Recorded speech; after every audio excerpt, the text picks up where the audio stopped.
नमस्कार। एक बार फिर से उपस्थित हूँ आप सबके सामने विश्लेषण जन्म कुंडली का इस कार्यक्रम के अंतर्गत। आपके सामने आज जो कुंडली लेकर के आया हूँ, ये कुंडली आई है मेरे पास। वैसे तो ये दिल्ली की कुंडली है, पर ये रहते अभी भारत से बाहर इंग्लैंड में है शायद। शुरू करते हैं आज का कार्यक्रम। कहीं नहीं जाना है, बिल्कुल बन के रहिएगा।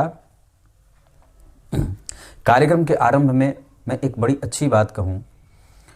दुनिया के जितने देश हैं उनमें सबसे ज़्यादा अगर जहाँ पे धर्म का पालन होता है, जहाँ धर्म के लिए लड़ा जाता है, जहाँ गायों की सुरक्षा के लिए लड़ा जाता है और जहाँ अपनी सभ्यता और संस्कृति को बचाने के लिए बड़ी लड़ाई लड़ी गई है और आज भी जारी है कुछ लोगों के द्वारा। और भले अब ये बात है कि अब उनकी संख्या प्रायः कम सी होती जा रही है, लेकिन ये बात है कि ये बात मैं इसलिए कह रहा हूँ क्योंकि यहाँ से जाने के बाद, मतलब भारत देश से जाने के बाद बहुत ऐसे लोगों की कुंडलियाँ आती हैं जो बिल्कुल ही कई बार बिगड़ैल हो जाते हैं और उनका बिगड़ना विदेशों में जा कर के और भी ज़्यादा बड़ा परेशान करने वाला और बड़ा ही निंदित हो जाता है। तो यहाँ के बिगड़े हुए लोग और विदेश के बिगड़े हुए लोगों में बड़ी अंतर वाली बात हो जाती है। यहाँ फिर भी कम से कम उसमें जेनेटिकली दया भाव रहता है, आदर सत्कार, ज्ञान को समझना, गुरुजनों के आगे नतमस्तक होना, ये फिर भी बना रहता है हम भारतीयों में। चाहे कितने ही स्वभावगत हम दरिद्र या राक्षस हो जाएं, निर्दयी हो जाएं, पर विदेशों में ये बिगड़ना बहुत ही अधोपतन की तरफ लेके चला जाता है। पर वस्तुतः जो दर्शन है वो जीवन का यही कहता है, उदार मना होइए, है ना।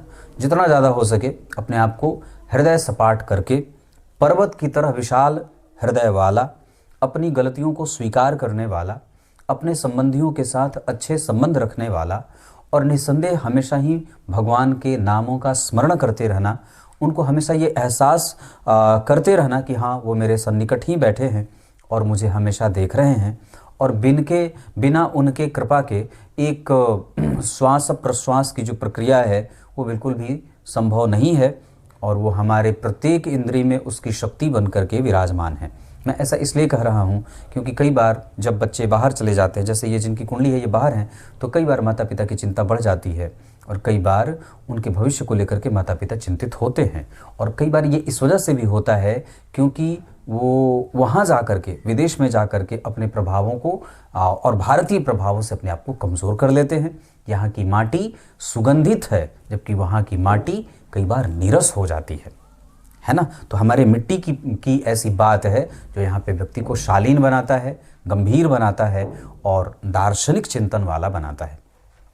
क्या कुछ कहती है इनकी कुंडली। शुरू करते हैं आज का कार्यक्रम। सबसे पहले, जैसे कि आप मेरे नियमित दर्शक हैं, ये मैंने 5 मिनट तक 4 मिनट तक जो भी कहा है ये सिर्फ मैं इस जातक के लिए कहना चाहता हूँ कि हमें अपने संस्कारों को बचा करके रखने की आवश्यकता है।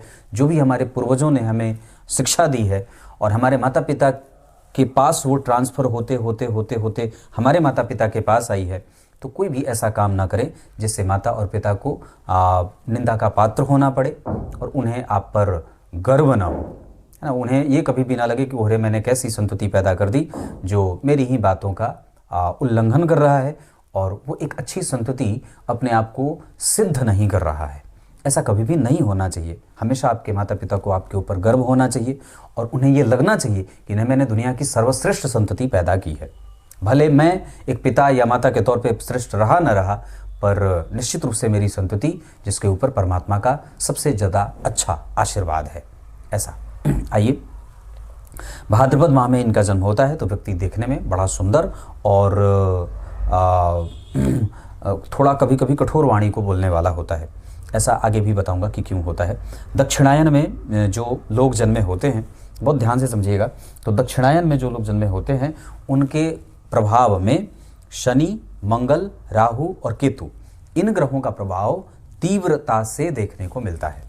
अब इसका अर्थ ये होगा कि व्यक्ति के अंदर कुछ भी भोजन कर लेना, कैसे भी रह लेना, किसी को कुछ भी उत्तर दे देना और अपने संबंधियों से कई बार कटुतापूर्ण व्यवहार करना या वाणी बोल देना, जिसका बाद में एक स्थिति में जाकर के बड़ा ही दुख भी झेलना पड़ता है और उनसे वैचारिक दूरी बनती जाती है। वो आपके लिए भले ही चाहे कितने ही सन्निकट होना चाहते हैं, पर आपकी वाणी उन्हें रुष्ट और कई बार परेशान कर देती है और इससे आपकी समस्या कई बार बढ़ी रहती है है ना। इस वजह से इस बात का ध्यान रखना होगा कि आप जो भोजन कर रहे हैं, जो आपका तरीका है, वो बिल्कुल ही शुद्ध होना चाहिए और बहुत कम बाहरी पर्यावरण या वातावरण से, जो बाहर का एटमॉस्फेयर है, उससे प्रभावित होना चाहिए, बहुत कम प्रभावित होना चाहिए। उसमें हमेशा ही भारतीयता की झलक दिखते रहे। सूर्य की आराधना, मांसाहार का त्याग, बहुत कम तरीके से अपने बड़ों का जो है वो आदर होता रहे, उनका अपमान न हो, इसकी कोशिश हमेशा बनी रहनी चाहिए। शुक्रवार को जन्मे हैं वर्षा ऋतु। वर्षा ऋतु के जो लोग जन्मे होते हैं उनके दिमाग में बहुत सारे प्रश्न बनते हैं, मतलब उनकी जिज्ञासा कभी भी शांत नहीं होती है। अब ये जिज्ञासा धन कमाने को लेकर के हो, धन किस तरीके से कमाया जाए, उसकी स्थिति कैसी हो, कौन कौन से रास्ते धन कमाने के हो सकते हैं, अपने आप को कैसे प्रेजेंट करना है, अपने ऊपर कैसे काम करना है, इस बात के लिए व्यक्ति बड़ा ही जो है वो उद्विग्न रहता है। और ये सही बात है कहीं ना कहीं, जो व्यक्ति को प्रोग्रेसिव माइंडसेट का बनाती है। तो जो दिमाग में जितने भी प्रश्न बनते हैं वो इसी वर्षा ऋतु के कारण बनते हैं। शुक्रवार को इनका जन्म होता है। शुक्रवार यानी कि ये शुभ वार है। शुक्रवार, बुधवार, गुरुवार और सोमवार, ये 4 जो वार हैं ये शुभ वार कहे गए हैं।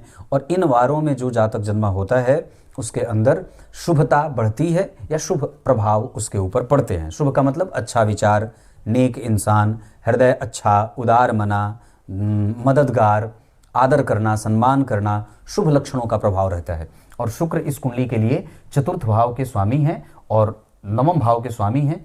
केंद्र और त्रिकोण के स्वामी होकर के केंद्र में बैठे हैं। ये केंद्र त्रिकोण का राजयोग बन जाएगा। और मैंने इस पे एक कार्यक्रम बनाया था कि जब वार के अधिपति मजबूत होकर के बैठे हों या त्रिकोण का स्वामी, एक तरीके से अगर देखें तो त्रिकोण का स्वामी अगर केंद्र में बैठा हो या कुंडली के योग कारक ग्रह अगर केंद्र में बैठे हों, तो कुंभ लग्न की कुंडली के लिए योग कारक ग्रह होंगे सबसे ज़्यादा बलवान। जो योग कारक से भी ज़्यादा राजयोगों की भांति राजयोग कारक ग्रह जो बनेगा वो इस कुंडली के लिए चतुर्थ और नवम स्थान के स्वामी होकर के शुक्रदेव बनेंगे। और ये किसके साथ बैठे हैं, तो कुंभ लग्न की कुंडली के लिए लाभ और द्वितीय भाव के स्वामी के साथ बैठे हैं। इसका अर्थ होगा कि लाभ और भाग्य, इन दोनों की युति एक साथ केंद्र में होने से काफी हद तक इसके अच्छे परिणाम भी मिलेंगे और व्यक्ति को अपने माता और पिता से बहुत अच्छी संपत्ति प्राप्त होती है। कई बार पिता की संपत्ति भी बहुत अच्छे मात्रा में प्राप्त हो जाती है। बल्कि मैं तो यहाँ तक कहता हूँ कि शास्त्रकार ये भी लिखते हैं कि इस लग्न की कुंडली के लिए भाग्य और लाभ का जब संबंध सप्तम में बन जाता है तो व्यक्ति समझता नहीं है कि कौन उसके लिए कितना उपयोगी है। बाद में उसके पिता की अनुपस्थिति, बाद में उसकी माता की अनुपस्थिति, आप यूँ सोच लीजिए कि उनका जो मृत शरीर है आपके सामने से जब निकल रहा होगा तो फिर आप उनके किसी भी प्रकार से कोई लाभ उनके नहीं उठा सकते हैं। इस वजह से जो व्यक्ति है उसका शरीर आपके सामने उपस्थित है, अगर वो आपको अच्छी बात बता रहा है तो निस्संदेह उसका सदुपयोग करना होगा। नहीं तो ये कई बार उनके जाने के बाद व्यक्ति को बड़ा ही कष्ट देने वाला मानसिक रूप से हो जाता है और व्यक्ति को संभालने के लिए किसी दूसरे व्यक्ति की तलाश करनी पड़ती है ना। यहाँ व्यक्ति के पिता के मृत्यु के बाद भी व्यक्ति को कई बार उसका कारोबार नुकसान में चला जाता है। इस तरीके से हमें अपने आप को अभी से ही ये ट्रेन करना होगा कि उनके जाने से पहले माता पिता, किसी भी व्यक्ति के लिए, आपकी कुंडली में ये बात ज़्यादा लागू हो रही है कि उनके जाने से पहले आप अपने आप को स्टेबल कर लें, बहुत मजबूत कर लें और उनके झुके हुए कंधे पे आप मजबूती से बल देने वाले पुत्र बने। ऐसा आगे बढ़ के बात करता हूं तो कृष्ण पक्ष में जन्मे हैं। कृष्ण पक्ष के जन्मे होने से व्यक्ति कई बार संततिवान तो हो जाता है पर कड़वी वाणी बोलने वाला होता है। इसका दूसरा कारण, मैंने ये बात 2 बार कह दी कि कड़वी वाणी बोलने वाला होता है। चंद्रमा बैठे हैं शतभिखा नक्षत्र में, कुंभ राशि में शतभिखा नक्षत्र के दूसरे चरण में इनका जन्म हुआ है। शतभिखा नक्षत्र के दूसरे चरण में जन्म हुआ है और राहु जो इस नक्षत्र के स्वामी होते हैं वो एकादशवें भाव में बैठ करके व्यक्ति को जोर जबरदस्ती करने वाला बना देते हैं। यह वाणी में रूखापन, कठोरता, स्वभाव व्यक्ति का अंदर से चाहे जैसा भी है पर उसका बाह्य स्वरूप जो है वो बड़ा कठोर, कड़वा या जिद या हठ वाला हो सकता है। या कई बार ऐसा व्यवहार करे कि जिसके कारण उसके माता और पिता की चिंता बढ़ रही है। तो ऐसा इसलिए होता है क्योंकि चंद्रमा शतभिखा नक्षत्र में बैठे हैं और राहु एकादशवें भाव में बैठे हैं। अगर यही राहु नवम में, चतुर्थ में, पंचम में या दशम में बैठ जाते तो ये कई तरीके से जातक के लाभ के लिए सुनियोजित बना देते, सुनियोजित तरीके से उसको लाभ देते, धन से, प्रतिष्ठा से, करियर से, भाग्य से, बड़ों के आशीर्वाद से, उसकी वाणी में, उसके ज्ञान में वृद्धि करने वाले हो जाते। पर चूंकि ये उपचय भाव है और यहाँ बैठा ग्रह कहीं ना कहीं पाप प्रभाव या महत्वाकांक्षा या अति महत्वाकांक्षा की वृद्धि करने वाला हो जाता है ना।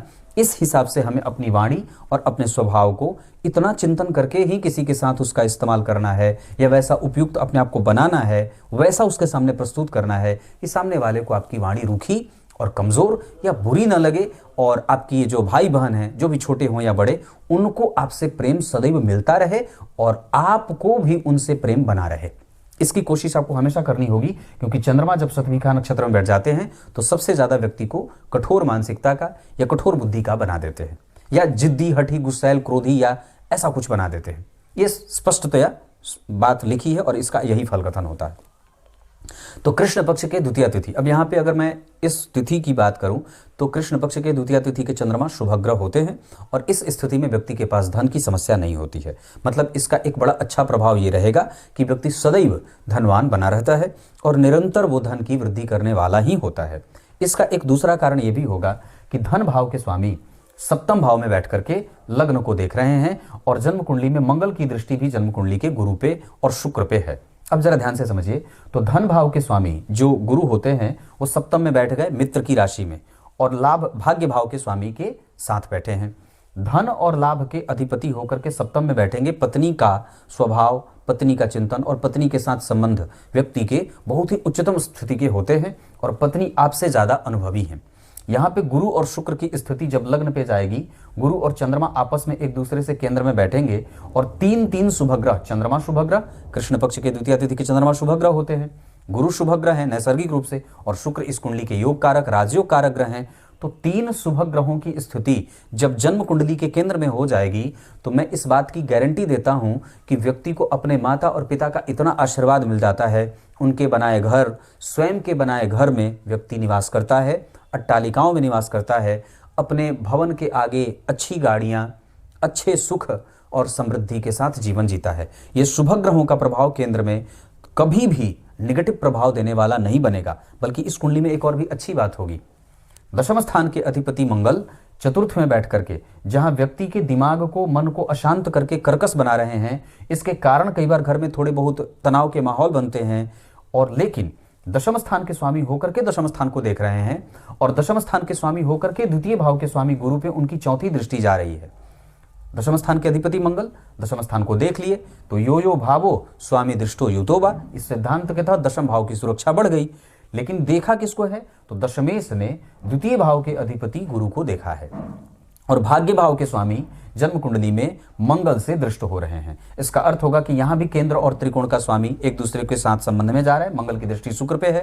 तो इस वजह से व्यक्ति में फैशन की समझ बढ़ेगी और कई बार दिखा दिखा करके धर्म करेगा, लोगों को दिखाएगा या लोगों को दिखा करके धर्म करे, या जो धर्म करे उसको बताए कि मैंने किया है, या फिर अपने पिता के सामने बहुत सीधा बनेगा, माता के सामने सीधा बनेगा, पर समाज में, बाजार में, मित्रों के सामने जाकर के व्यक्ति थोड़ी सी उद्दंडता भरा व्यवहार भी करने वाला होता है। दूसरा कि धन भाव के ऊपर जब दशम भाव के अधिपति की दृष्टि पड़ेगी तो एकांत तरीके से, अगर मैं पूर्णतया कह दूं तो यहां व्यक्ति के पास काम हमेशा ही रहेगा करने के लिए। वो कभी भी, अगर, अब अलग बात है कि वो कैसे अपने आप को प्रस्तुत करना चाहता है, पर कुंडली के बैठे ग्रह आपको जीवन भर काम देते रहेंगे और कभी भी आपके पास ऐसा नहीं होगा कि मेरे पास काम नहीं है, मैं खाली बैठा हूं, मैं बेरोजगार हूं, क्योंकि आपकी कुंडली में मंगल की दृष्टि गुरु पे आपको सदैव काम देने वाली बना रही है।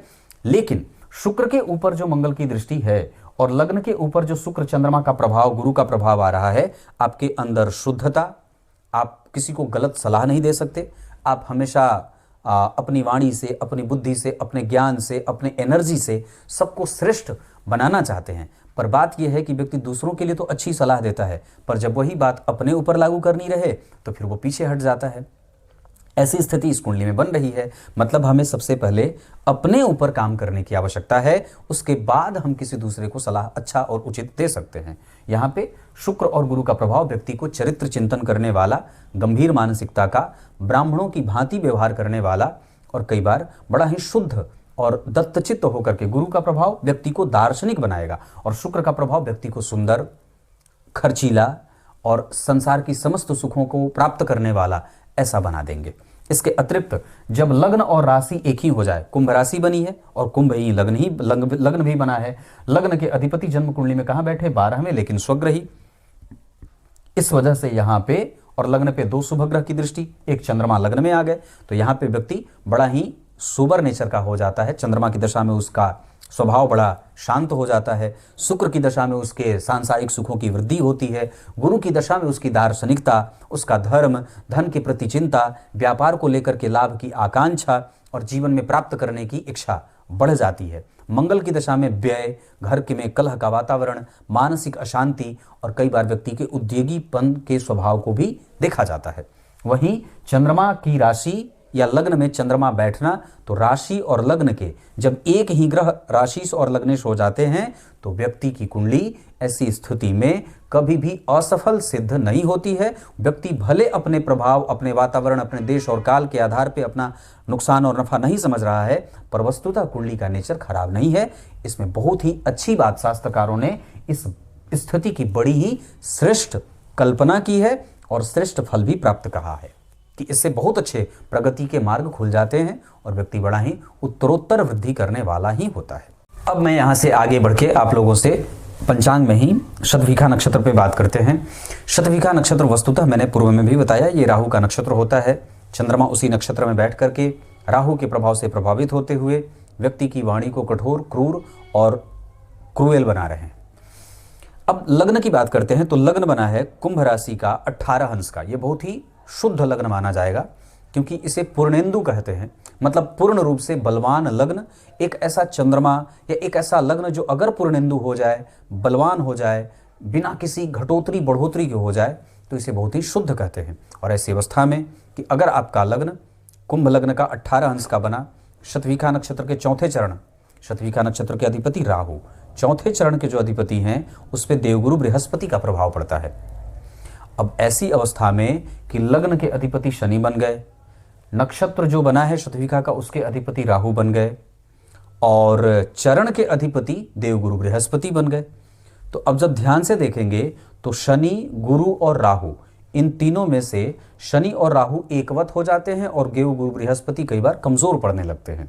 इस अवस्था में कई बार इस ग्रह दशा में कि जब कभी भी राहु की दशा चले या गुरु की दशा चले या शनि का अंतर या शनि की दशा चले, मतलब जब इन तीनों ग्रहों की दशाओं में एक साथ मुलाकात होगी, गुरु में शनि, शनि में राहु, राहु में शनि, शनि में गुरु, शनि में गुरु, गुरु में राहु, तो ये व्यक्ति को आर्थिक रूप से, व्यापारिक रूप से, मानसिक रूप से और कई बार व्यक्ति के चरित्र चिंतन को गड़बड़ करने वाला हो जाता है। हालांकि यहाँ पे एक बात और भी समझने वाली होगी कि व्यक्ति मुंहफट भी होता है और कई बार किसी को कुछ भी बोल देने वाला भी हो जाता है।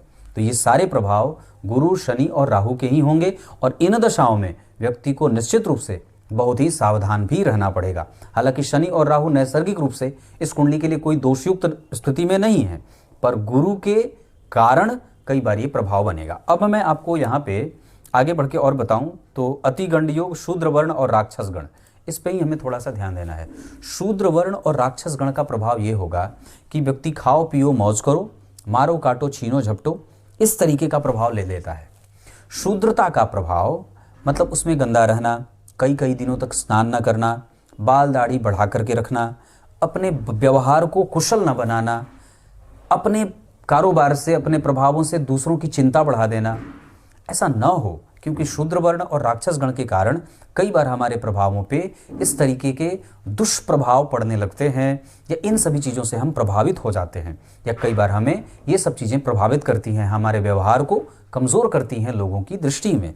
मतलब ईर्ष्या, द्वेष, छल, कपट, मोह, मात्सर्य, आलस्य, प्रमाद, देर तक जागना, देर तक सोना, वस्तु जो ले लेना उसको किसी को देना नहीं, वस्तु से बहुत चिपक करके प्रेम करना, अपनी वस्तुओं से बहुत प्रेम करना, दूसरों की वस्तु को अपना न समझना, दूसरों के दुख को अपना न समझना, अपने कष्ट को ज़्यादा समझ लेना, कुछ भी भोजन कर लेना, उसके जो बनने की प्रक्रिया है उसके बारे में बिना जाने, बिना सुने, बिना देखे, बिना जांच किए कुछ भी खा लेना, भोजन गंदगी से ना करना, गंदगी से युक्त ना करना, इन सभी चीज़ों से आपको सावधान होना पड़ेगा, क्योंकि ये शूद्र वर्ण और राक्षस गण के प्रभावों में कई बार इस तरीके के प्रभाव वृद्धि में देखे जाते हैं, जहां व्यक्ति में कई बार कठोरता, जिद्दपन, हठपन जो होता है वो ऐसी स्थिति होती है। अपनी स्थिति को जो व्यक्ति समझ रहा है वो ब्राह्मण वर्ण और देवगण का है, और अपनी स्थिति, अपना दाम्पत्य, अपना व्यापार, अपने पिता, अपने माता, अपनी बहन, अपने जो भी सगे संबंधी हैं उनके हित की चिंता ना करके, उनके हिसाब से ना करके, सिर्फ अपने बारे में ही सोच लेना स्वार्थी होकर के, ये शूद्र वर्ण और राक्षस गण के लक्षण होते हैं। और आपका जन्म शूद्र वर्ण और राक्षस गण में ही हो रहा है, इस वजह से अपनी पत्नी को भी, जो आपसे ज़्यादा अनुभवी हैं, जो आपसे ज़्यादा जानकार हैं, और उनका सुख आपको बहुत बढ़िया मिला हुआ है सूर्य और बुध के कारण, इस वजह से हमें इस बात को अपने आप को जितना बेहतर बना सकते हैं बना ले, जितना बेहतर बना सकते हैं बना सकते हैं, ताकि आप की अनुपस्थिति किसी को भी कष्ट ना दे, चाहे वो रहते हुए आपकी उपस्थिति भी कष्ट ना दे और आपकी अनुपस्थिति भी कष्ट ना दे, है ना। इस बात की कोशिश हमेशा ही करते रहने की आवश्यकता होगी। इस कुंडली में जो युति बनी है, मैं उस पर एक बार थोड़ी सी चर्चा कर दूं। पंचांग का तो काम पूरा हो गया, जिसमें चंद्रमा मजबूत हुए हैं, लग्न बलवान है, लग्नेश भी कम से कम जन्म कुंडली में स्वग्रही हैं, और लग्न पे 2 शुभ ग्रह की दृष्टि है, योग कारक ग्रह भाग्यशाली बना रहा है, भाग्य का अधिपति होकर के। ये सारी चीजें इस कुंडली की अच्छी बात है।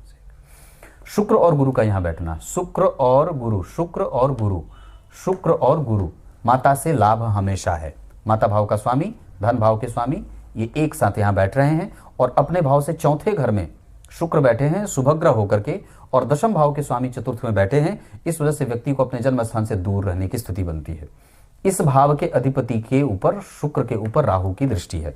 इस वजह से आपके कारण कई बार घर में छोटे मोटे कलह के वातावरण बन सकते हैं, या कई बार आप फोकस होकर के काम नहीं कर रहे हैं, जिसके कारण सबसे ज्यादा चिंता आपकी माता को हो रहा है, और सबसे ज्यादा सुख आपके जीवन में माता से ही आपको प्राप्त होगा। उनका आशीर्वाद ही आपको आगे बढ़ाने वाला बन रहा है। एक बात और है, यहाँ अष्टम भाव के अधिपति बुध जो हैं वो विपरीत राजयोग बना रहे हैं और शत्रु की राशि में बैठे हैं, और वो लगभग शत्रुगत ही हैं, क्योंकि तात्कालिक मैत्री में चंद्रमा बहुत दूर जा रहे हैं। इस वजह से मित्रों के साथ, कई बार आपके जो स्वास्थ्य में वात, पित्त और कफ होता है उसके कारण, मतलब हमें तीनों को कंट्रोल करके रखना है। भोजन में पित्त का, कफ में कफ और वात जो सर्दी वाली चीजें हैं, और वात मतलब गैस, इन सभी चीजों को कंट्रोल रखना होगा। नहीं तो बुध जब अव्यवस्थित होते हैं या जब विपरीत राजयोग बनाते हैं तो व्यक्ति की वाणी को, व्यक्ति की कर्कशता को बढ़ाने वाले हो जाते हैं, और व्यक्ति सबके साथ शत्रुता भरा व्यवहार करने वाला हो जाता है।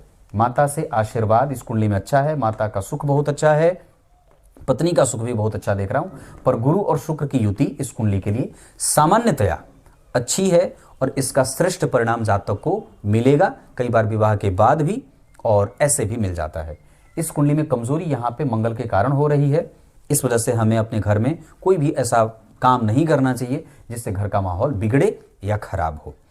मंगल छोटे और बड़े भाई बहन के, छोटे भाई बहन के कारक होते हैं। ये छोटे भाई का घर है या छोटी बहन का घर है, ये चतुर्थ में बैठे हैं, और इससे चतुर्थ भाव में गुरु और शुक्र बैठे हैं। इस वजह से इस कुंडली में यहाँ पे थोड़ी बहुत चिंता तो जरूर हो रही है, लेकिन बड़े भाई बहन के अधिपति जो बड़ा भाई या बड़ी बहन है, इसका स्वामी लग्न को देख रहा है, और दशम भाव के अधिपति भी उसको देख रहे हैं। इस वजह से बड़ी बहन आपकी ऊर्जा, या बड़े जो भाई बहन हैं वो आपके ऊर्जा के स्रोत हैं, वो आपको हमेशा सपोर्ट करने वाले रहेंगे। इस वजह से उनकी उपयोगिता को समझना आपके लिए बड़ा जरूरी रहेगा।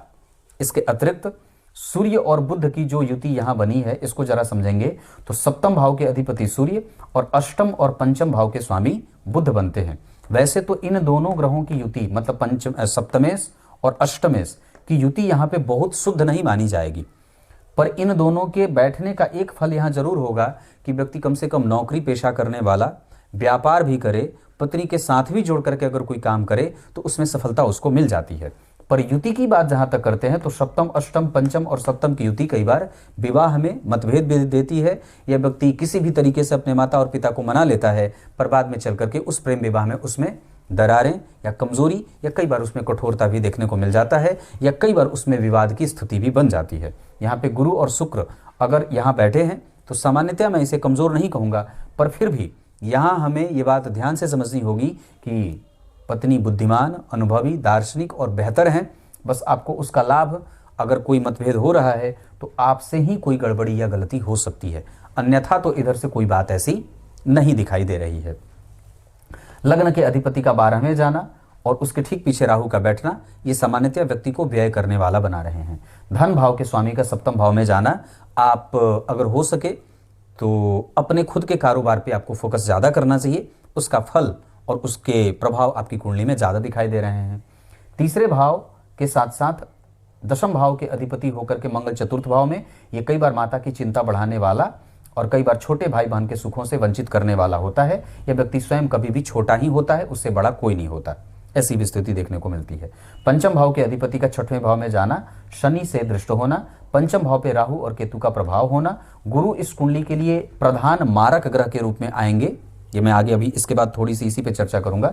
पर 5वें भाव की स्थिति में मान के चलिए कि 25 से 50% तक एजुकेशन में या किए गए कार्य या मेहनत जहाँ पे करते हैं या जो पढ़ाई किए हैं, जितना प्रेम देना चाहिए, जितना रिकॉग्निशन मिलना चाहिए, उसमें ये बुध के कारण कभी कभी गड़बड़ी देखने को मिल रही है। वैसे इसका एक बड़ा अच्छा फल ये होगा कि 5वें भाव के अधिपति सूर्य के साथ बैठे हैं, जो 7वें भाव के अधिपति हैं, तो व्यक्ति प्रेम भी करेगा, विवाह भी करेगा तो माता पिता की आज्ञा से करेगा और ब्राह्मणों को धन देने वाला होता है, समझदार होता है। पर कई बार अपना जो सारा ज्ञान है, सारा जो विवेक है, जो सारी बुद्धि है, वो किसी दूसरे क्षेत्र में लगा रहा है। अगर उसको सही दिशा में लगा दिया जाए तो व्यक्ति इतना बेहतर हो जाएगा, इतना आगे चला जाएगा कि आसपास के लोग उसे, उसकी प्रगति को देख करके जलने वाले हो जाते हैं।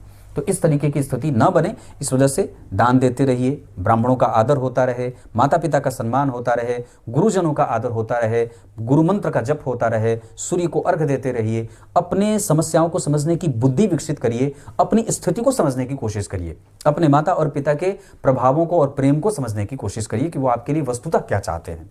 अगर ये कहीं आप उन्हें नहीं समझ रहे हैं तो इसके पीछे मात्र यही कि बुध 5वें भाव के स्वामी, राहु केतु का प्रभाव 5वें भाव पे और सूर्य और बुध यहाँ 6वें भाव में बैठ गए हैं। इस वजह से व्यक्ति कई बार अपने लोगों का, अपने आपके जो हित चिंतक हैं, आप उनकी बात और उनकी मनसा नहीं समझ पा रहे हैं। मतलब हमें अपने ऊपर काम करने की आवश्यकता है। 6वें भाव के स्वामी का लग्न में आना, ये कई बार व्यक्ति को थोड़ा रुग्ण और ऐसा बना देता है। 7वें भाव के ऊपर गुरु और शनि का प्रभाव, सप्तमेश जन्म कुंडली में 6वें भाव में बैठे हैं और इस वजह से मैं यहाँ पत्नी का सुख बढ़िया कहूँगा। पर कभी कभी मतभेद अगर हो जाए तो पत्नी भारी पड़ जाएंगी। इस वजह से कभी भी विलंब या परेशानी या पत्नी देर से ही विवाह का योग यहाँ पे बन रहा है, राहु की दृष्टि के कारण और मंगल की दृष्टि के कारण। लेकिन वैसे पत्नी का सुख बढ़िया होगा। विवाह विलंब से होगा तो भी कोई बात नहीं है, कुंडली मिला करके ही किया जाए, क्योंकि मंगल यहाँ बैठे हैं तो कहीं ना कहीं चंद्र कुंडली से और लग्न कुंडली से, दोनों ही स्थिति से मंगल यहाँ मांगलिक बनाते हैं। हालांकि गुरु केंद्र में है तो काफी हद तक उसका प्रभाव कमजोर होगा, लेकिन फिर भी कुंडली मिलाए बिना विवाह करने से शारीरिक सुखों में कमजोरी आ सकती है और इसमें कोई दो राय नहीं है। ऐसा इसका कारण है क्योंकि 12वां भाव शारीरिक सुख का होता है पत्नी के साथ और इसके ठीक पीछे मंगल की दृष्टि 8वीं दृष्टि यहाँ पे और राहु यहाँ बैठे हैं। इस वजह से इस भाव के प्रभाव में कमजोरी हो जाएगी, है ना। 7वें भाव की मैंने बात की। 8वें भाव के अधिपति का विपरीत राजयोग बनाना, मित्रों से सावधान, वात पित्त कफ को नियंत्रित रखें, आयुर्वेदिक दवाओं का सेवन करें, गाय की सेवा, गाय को हरा मूंग, पालक आदि इन सभी चीज़ों का भोजन कराते रहना चाहिए या किसी गौशाला में प्रत्येक महीने जरूर ही कोई ना अंश दान करते रहना चाहिए। 9वें भाव के स्वामी का सप्तम में बैठ करके लग्न को देखना, चंद्रमा से प्रभावित होना, ये व्यक्ति के प्रभावों की वृद्धि, सुंदर पत्नी का सुख और दाम्पत्य को आगे बढ़ाने वाला होता है। मतलब शुक्र और चंद्रमा की दशा में व्यक्ति को पत्नी का लाभ मिलता है और पत्नी से सपोर्ट प्राप्त होता है।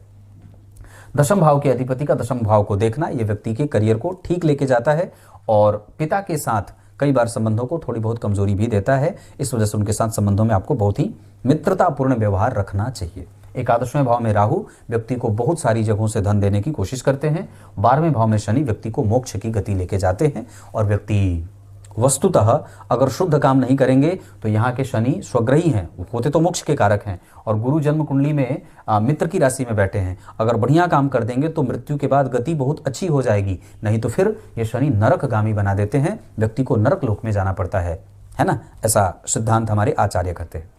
अब मैं यहाँ रोक करके आप लोगों को कुंडली के मारक ग्रहों के बारे में चिंतन कर देता हूँ। कुंभ लग्न की कुंडली के लिए लग्नेश के शत्रु होते हैं मंगल देव।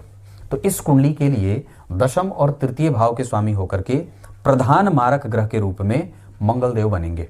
अब इस आधार पर मंगल देव माता को मार रहे हैं, माता को चिंता दे रहे हैं, घर में कलह का वातावरण बना रहे हैं, आपकी निद्रा अनिद्रा को सुनियोजित नहीं कर रहे हैं। कई बार वो बिगड़ा हुआ है, रूटीन बिगड़ा हुआ है, आप कई बार अपने प्रभावों को, अपने माता पिता को, अपने उनके एनर्जी को समझ नहीं पा रहे हैं। इस वजह से हमें सबसे ज़्यादा उनके अनुकूल काम करना है, चाहे वो जो कहें। ये मंगल इस कुंडली में मारक होंगे और प्रधान मारक के रूप में आपकी कुंडली में मंगल ही काम करेंगे। भले वो द्वितीय और सप्तम भाव के स्वामी नहीं हैं, पर लग्नेश के शत्रु होने के कारण और उनकी मूल त्रिकोण राशि जन्म कुंडली के त्रिक भाव या दुह स्थान में फंस जाने के कारण, लग्नेश के शत्रु होने के कारण और चतुर्थ भाव में माता को मारने का कष्ट दे रहे हैं। मंगल की दशा में माता का कष्ट बढ़ सकता है।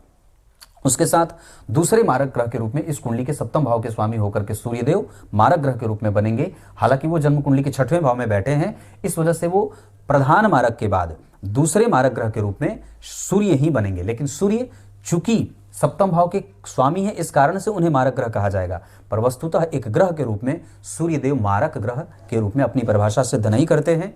इस वजह से सूर्य की दशा में व्यक्ति को मानसिक व्यग्रता बढ़ेगी, पेट में परेशानी बढ़ेगी, पत्नी का स्वास्थ्य कमजोर होगा और कई बार जो छोटा बेटा है या छोटी बेटी है उसको कष्ट हो सकता है। इसके अतिरिक्त व्यक्ति को उस सूर्य की दशा में दिनचर्या परेशान करेगी और कई बार हड्डियों का रोग परेशान करेगा, पित्त अनियंत्रित होता है और मन किरकिर सा रहता है, इरिटेटिव साउंड करता है, किसी को भी कुछ भी कह देता है। तो ऐसा सूर्य की दशा में होगा।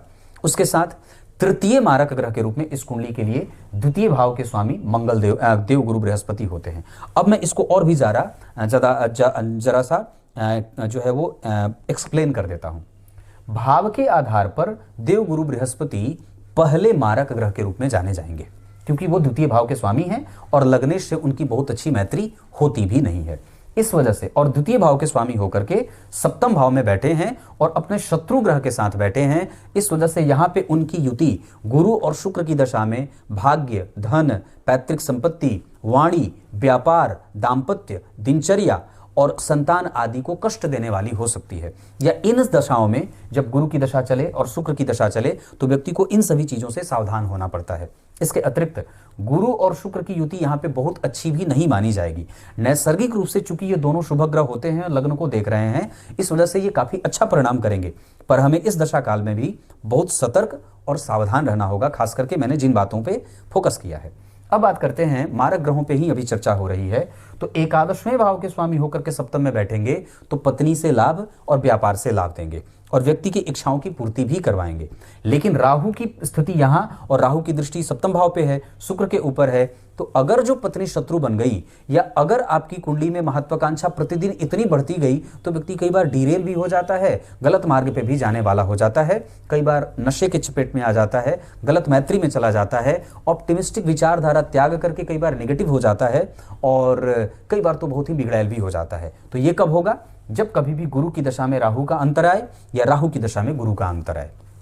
मैं मारक ग्रह की चर्चा फिर से कर दूं तो प्रधान मारक के रूप में मैंने मंगल को कहा है और प्रधान से भी ऊपर मतलब सर्वोत्कृष्ट मारक ग्रह के रूप में जो गुरु बनेंगे वो द्वितीय भाव के स्वामी और सप्तम भाव के स्वामी होने के कारण दूसरे, अब नंबर वाइज अगर बात करें तो एक नंबर पे देवगुरु बृहस्पति मारक का काम करेंगे, दूसरे नंबर पे मंगल और तीसरे नंबर पे सहायक मारक के रूप में जो कष्ट देंगे, वो मारने का काम, मारने में सहायक होंगे, वो सूर्यदेव होंगे। तो हमें गुरु, मंगल और सूर्य, इन तीनों ग्रहों में गुरु, मंगल और सूर्य, फिर से कह दूं, गुरु प्रधान, द्वितीय नंबर पे मंगल और तृतीय नंबर पे सूर्य, इन तीनों ग्रहों की दशाओं में हमें अपने जीवन के प्रत्येक पहलू को, अपने स्वास्थ्य पे, अपनी माता के स्वास्थ्य पे, अपने पिता के स्वास्थ्य पे, बड़ी बहन बड़े भाई के स्वास्थ्य पे, अपने संबंधियों के स्वास्थ्य पे यहाँ ध्यान रखना होगा। उसके बाद अपने नेचर को भी बहुत ही ज़्यादा उस पर काम करने की आवश्यकता होगी। अब आपको सिंपल क्या देखना होगा कि जब कभी भी इन ग्रहों की दशा चल रही है, गुरु, मंगल और सूर्य की, आप थोड़े से अपने निर्णय को, अपने व्यापारिक निर्णय को, अपने पार्टनर के साथ निर्णय को, अपने बिजनेस पार्टनर के साथ निर्णय को, अपने व्यापार को लेकर के सजग हो जाएंगे और सावधान हो जाएंगे। वैसे सूर्य और बुध यहाँ जो बैठ करके आपको ज्ञानी, इच्छा की पूर्ति करने वाला, चीज़ों को समझने वाला, प्रतिक्रिया देने वाला और जो विपरीत परिस्थिति बनने वाली है उसको समझने वाला बना देते हैं। और ब्राह्मणों को दान देने वाला, धर्म करने वाला, ये सारी चीजें यहाँ से सूर्य और बुध दे रहे हैं। पंचम भाव में केतु व्यक्ति पूर्व जन्म में मंत्र का जापक था। अब इस जन्म में कितना है ये समझने की बात होगी। हालांकि यहाँ बैठे केतु आपको भगवत भक्त, भगवान की पूजा करना, ईश्वर में विश्वास और आस्था रखने वाला, धर्म ग्रंथों का अध्ययन करने वाला और कम से कम अपने ग्रंथों का आदर करने वाला ही बनाते हैं। अगर ये काम इस जन्म में नहीं होगा तो निश्चित रूप से यहाँ के शनि आपके साथ न्याय करेंगे और आपको अधोगति को लेके जाएंगे, मतलब नीचे की तरफ लेके जाएंगे, देवलोक, पितरलोक, मृत्युलोक और नरक लोक। तो शनिदेव जो होते हैं वो नरकगामी बनाते हैं। इस वजह से आपको अपने कर्तव्यों का बोध होना चाहिए। जो आपके वंशज, जिसके कारण आपका जन्म हुआ, वैसी ही श्रेष्ठ संतति, जिस तरीके से वो एक श्रेष्ठ संतति थे आपके पिता माता, वैसे ही आपको भी अपने आप को एक श्रेष्ठ संतति ही बनाना है। अब यहां से बढ़कर के मैंने यहां पे मारक ग्रहों की चर्चा कर दी। इसमें कोई कंफ्यूजन नहीं होना चाहिए, बस आपको सिर्फ ये देखना है कि दशा कौन सी चल रही है। अभी दशा की बात करते हैं तो शनि की अभी दशा बहुत अच्छी है, क्योंकि शनि का प्रभाव अच्छा है। शनि कोई ऐसे गड़बड़ स्थिति में बैठे नहीं है ना। तो हमें अगर विवाह भी है या जैसा भी है, हमें अपने काम के साथ न्याय करना है, क्योंकि शनि के काल को वस्तुतः धर्म का काल कहा जाता है। जितना ज़्यादा हो सके धर्म करें, जितना ज़्यादा हो सके अपने आप को रगड़ें, जितना ज़्यादा हो सके अपने आप को आलस्य से दूर रखें, जितनी मेहनत कर सकते हैं इस शनि की दशा में करनी चाहिए। धर्म, अर्थ, काम और मोक्ष, इन सब में धर्म वस्तुतः शनि से ही आता है, क्योंकि वो वास्तविक रूप से आपको ये बताते हैं कि एक मनुष्य के रूप में आपका धर्म क्या है ना। तो हमें जिस दशा काल में शनि की दशा जो चल रही है, इसमें पूर्णतया निरपेक्ष भाव से और बिना किसी लाभ की चिंता किए सिर्फ अपने काम को पूर्णतया अनुशासन के साथ करने की आवश्यकता है। इसमें एक बार भी आप जरा ये सोच लेंगे कि मुझे ये काम कर रहा हूं तो मुझे ये परिणाम मिलेगा, तो उसमें आपके शनिदेव आपसे रुष्ट होते हैं और आपको आपके फल से, जो आप काम कर रहे हैं उससे वो दूरी पैदा कर देते हैं। इस समय आलस्य होता है, व्यक्ति कठोर बोलता है, किसी की बात नहीं सुनता, जिद होता है, अपनी बात को ही सत्य करना चाहता है या सत्य सिद्ध करना चाहता है, या आलस्य की प्रवृत्ति बढ़ जाती है, व्यक्ति अपने काम पे फोकस नहीं कर पाता है। ये सब शनि के दुर्गुण हैं। तो अगर हम इन सभी चीज़ों पे अपना प्रभाव जमा लेते हैं या अपने आप को मजबूती से प्रस्तुत करते हैं, इन सभी चीज़ों को पीछे हटा करके, तो निश्चित रूप से ये मोक्ष का भाव होता है। जहाँ स्वग्रही शनि बैठे हैं, गुरु की दृष्टि लग्न पे है, व्यक्ति मोक्ष की गति को भी प्राप्त कर जाता है।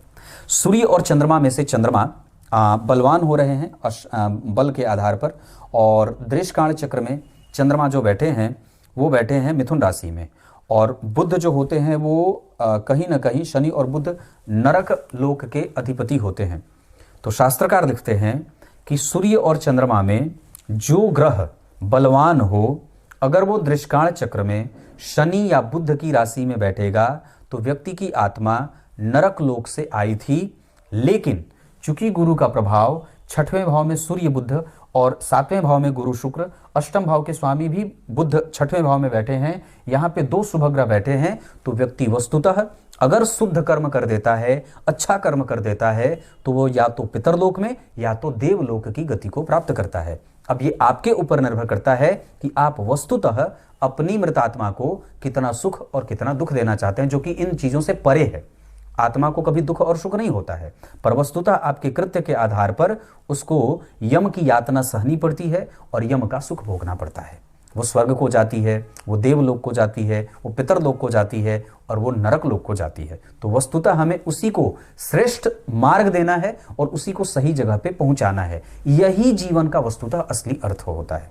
दान, पुण्य, पूजा पाठ, मंत्र जप, दर्शन, मंदिर दर्शन, मंदिरों की सुरक्षा, अपने चरित्र की सुरक्षा, अपने चिंतन की सुरक्षा, अपने संस्कारों की सुरक्षा, अपने संस्कृति की सुरक्षा, इन सभी चीज़ों को करने के लिए ही हमारे माता पिता ने हमें इस धरा पे भेजा है, या परम पिता परमेश्वर ने हमें यहाँ भेजा है। दशमांसा चक्र पे ध्यान दूंगा। लग्न, चतुर्थ, सप्तम, अगर देखें तो लग्न के अधिपति जन्म कुंडली में बैठे हैं पंचम भाव में, तो व्यक्ति का काम में मन लगेगा। व्यापार या साइड बिजनेस या जिस भी तरीके से चंद्रमा स्वतंत्र व्यापार करवा रहे हैं आप कर सकते हैं।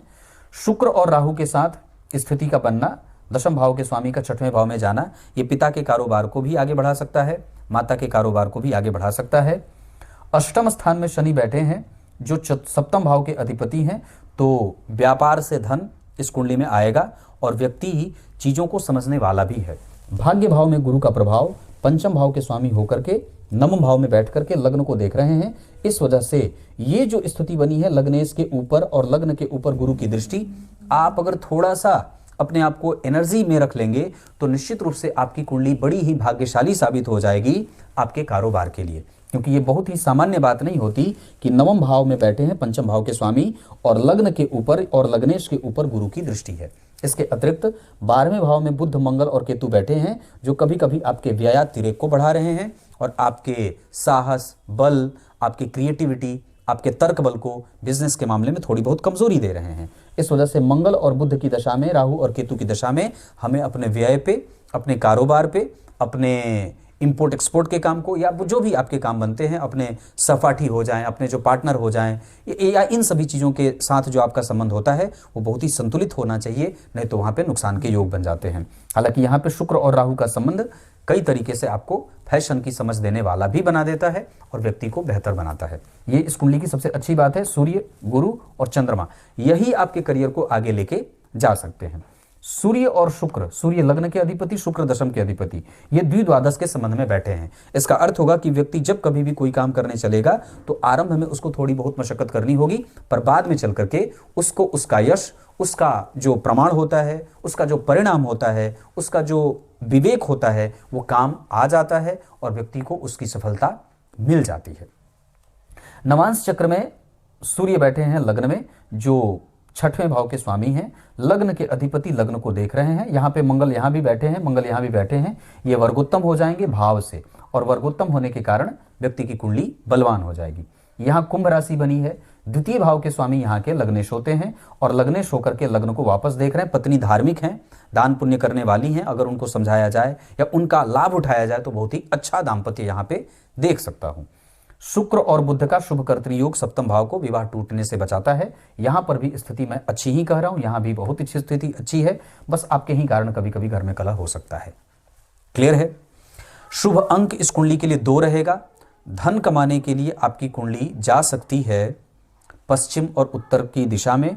परमानेंट सेटलमेंट का योग इस कुंडली में 100% है, इसमें कोई दो राय नहीं है। जो कभी कभी मतभेद बन रहा है वो इस भाव पे सूर्य की दृष्टि के कारण और इस भाव के ठीक पीछे शनि की दृष्टि, शनि राहु के प्रभाव के कारण। वस्तुतः आपकी कुंडली में 2026 के जून से या अभी भी अगर मैं बात कर रहा हूं तो 2026 के जून से आपकी कुंडली में परमानेंट सेटलमेंट का योग बनेगा और आगे 100% व्यक्ति बाहर ही सेटल हो जाएगा। इसमें कोई संशय वाली बात नहीं है, क्योंकि चतुर्थ स्थान के मंगल आपको घर पे नहीं रहने देंगे दिल्ली में, और यहाँ के शनि आपको बाहर खोजना चाहते हैं या बाहर ले जाना चाहते हैं। बस काम इस वजह से भी कई बार बिगड़ रहा है क्योंकि यहाँ बुध 12वें अष्टम भाव के स्वामी होकर के शत्रुग्रही हो रहे हैं या शत्रु के प्रभाव में आ रहे हैं। इस वजह से कभी कभी विदेश सेटलमेंट, विदेश परमानेंट बसने में कभी कभी दिक्कत देते हैं। वैसे ये कुंडली बाहर ही रहेगी, थोड़ी बहुत समस्या है, उसके लिए मुहूर्त का साधन किया जाएगा, तो अगर उस समय हम अप्लाई करेंगे तो हमारी सफलता सिद्ध हो जाएगी। पर ये बात दिमाग में बिठा लीजिए कि ये कुंडली बाहर ही रहेगी। प्रेम माता पिता से बना रहेगा। और एक बात और भी है कि नवम भाव के स्वामी जब सप्तम भाव में बैठ रहे हैं और पिता भाव के स्वामी दशम स्थान से देखे जा रहे हैं तो यहाँ व्यक्ति पिता के साथ भी बहुत अच्छा कम्युनिकेट करता है। पिता के जाने के बाद उसके पास अच्छी खासी संपत्ति भी होती है। और द्वितीय भाव के स्वामी सप्तम भाव में बैठ करके लग्न को देख रहे हैं, द्वितीय भाव पे शनि की दृष्टि है, तो व्यक्ति अपने पिता की संपत्ति के साथ न्याय भी करता है, उसको वृद्धि करने वाला भी होता है। कई बार बचकानी हरकतें व्यक्ति काफी उम्र के काफी अंत तक करता ही रहता है, और वैसा इसलिए क्योंकि लग्न में चंद्रमा व्यक्ति को सोबर बनाते हैं, कई बार बड़ा ही इमोशनल बना देते हैं, तुरंत रोए, तुरंत डांटे, तुरंत मनाए, तुरंत प्रेम करे, तुरंत झगड़ा करे। इस तरीके का जो ये फ्लक्चुएशन होता है स्वभाव में, वो इसी चंद्रमा के कारण देखने को मिलता है। जो कर्कशता है वो इस मंगल के कारण है, जो विलंब हो रहा है वो कई बार शनि के कारण, और जो कभी कभी बुद्धि का सही जगह पे नहीं लगना हो रहा है वो इस सूर्य और बुध के कारण है। क्लियर है। घर की बात अगर करता हूं तो आपकी कुंडली में पश्चिम दिशा का जो फ्रंट हो, मतलब पश्चिमी दिशा से जिस घर का दरवाजा खुलता हो, उस मकान में रहना सर्वोत्कृष्ट होगा। इस व्यक्ति को चूंकि मंगल चौथे भाव में बैठे हैं, अपने घर की सफाई, झाड़ू पोछा अगर हो सके तो स्वयं से लगाइए, या जिस कमरे में सोते हैं उस कमरे की सफाई स्वयं से करिए। घर के मध्य में एक घी का दीपक प्रत्येक दिन आवश्यक रूप से जलाया जाए।